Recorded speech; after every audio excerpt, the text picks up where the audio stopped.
Je me posais la question de comment comprendre que les vierges toutes s'assoupirent. Et alors comment on peut comprendre un réveil et un sommeil? Ok, je comprends, ouais, je comprends.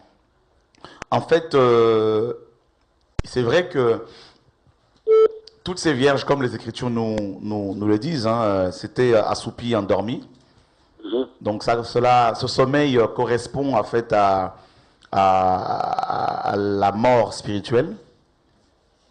Donc, et en même temps, ce sommeil nous parle en même temps de l'église de Sardes. Oui. Donc l'église de Sardes, hein, dans Apocalypse chapitre 3, à partir du verset 1er. Sardes est une église morte. Voilà, une église morte. Et le Seigneur lui dira même, voilà, écrit à l'ange de l'église de Sardes. Voici ce que dit celui qui a les 7 esprits de Dieu et les 7 étoiles. Je connais tes œuvres. Je sais que tu passes pour être vivant et tu es mort. Sois vigilant et affermis le reste qui est près de mourir, car je n'ai pas trouvé tes œuvres parfaites devant mon Dieu. Donc,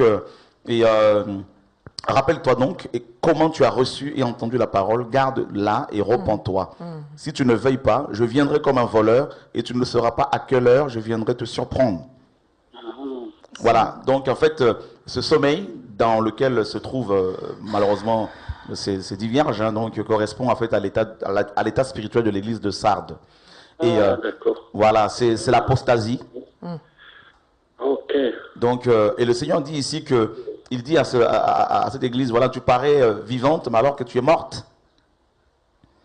Oui, oui. Donc là, on comprend que la mort en question, Seigneur, quelqu'un peut paraître vivant, louant Dieu, dansant, sautant, prêchant avec force, tout en étant mort spirituellement. Tout à fait. Oui, oui. Donc il y a il y a comme une apparence, comme Paul disait, ils ont l'apparence de la piété, mais ils réunissent ce qui fait la force de la piété, ce qui en fait la force, donc la sanctification, la sainteté et la vérité. Et et on apprend en même temps que à minuit, quelqu'un a crié, voici l'époux. Donc on sait que minuit correspond comment dire, à minuit, bon, le sommeil devient beaucoup plus profond. Et minuit est aussi l'image du péché dans son apogée, hein, donc dans son paroxysme. Donc, et c'est ce que nous voyons malheureusement actuellement dans les nations, où le péché n'est plus ouvertement dénoncé dans beaucoup d'assemblées. Hein, donc, où l'on ne parle plus tellement du retour du Seigneur Yahushua. Oui, oui. Donc on assiste un peu quand même en même temps on voit ce sommeil qui frappe beaucoup de chrétiens, et en même temps on voit aussi des chrétiens, un groupe de chrétiens ici et là qui se réveillent.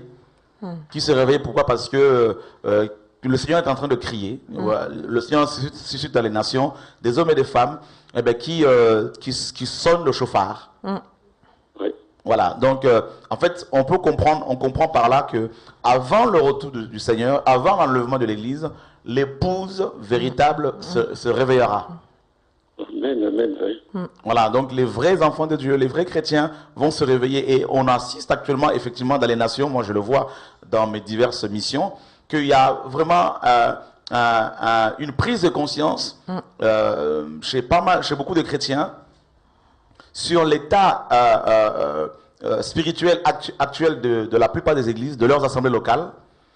Et en même temps, ces chrétiens ont un désir profond de revenir au modèle de l'église biblique, hein, de l'église primitive. Et on le voit de plus en plus sortir de ce système religieux et vivant simplement l'évangile avec les frères et sœurs. Ben, nous avons ce soir l'exemple de notre sœur, comment dire, Fatima, qui est là avec Fatia, donc sa maman, et tant d'autres, Alain, qui reviennent de plus en plus au Seigneur, qui reviennent à la simplicité de l'évangile, à la prédication, à la parole, voilà, la parole. tout simplement. Voilà, donc il y a comment dire, deux choses qui se produisent, hein, donc, avant le retour du Seigneur. La première chose, c'est l'apostasie. Donc là, on la voit de plus en plus. Malheureusement, la plupart des pasteurs sont tombés dans l'apostasie. Et donc, en même temps, il y a quand même ce réveil qui se met en place ce retour à la parole, ce retour à la sanctification, à la sainteté, à la simplicité, de la part dans la vie de beaucoup de chrétiens. Donc en même temps un réveil des faux prophètes et un réveil des chrétiens. Voilà, parce que si on parle de la fausse monnaie, c'est parce qu'il y a la vraie monnaie. Hein. Oui, oui. Donc voilà, donc il y a ce réveil effectivement de faux prophètes, de faux chrétiens, de faux pasteurs dans les nations et voilà.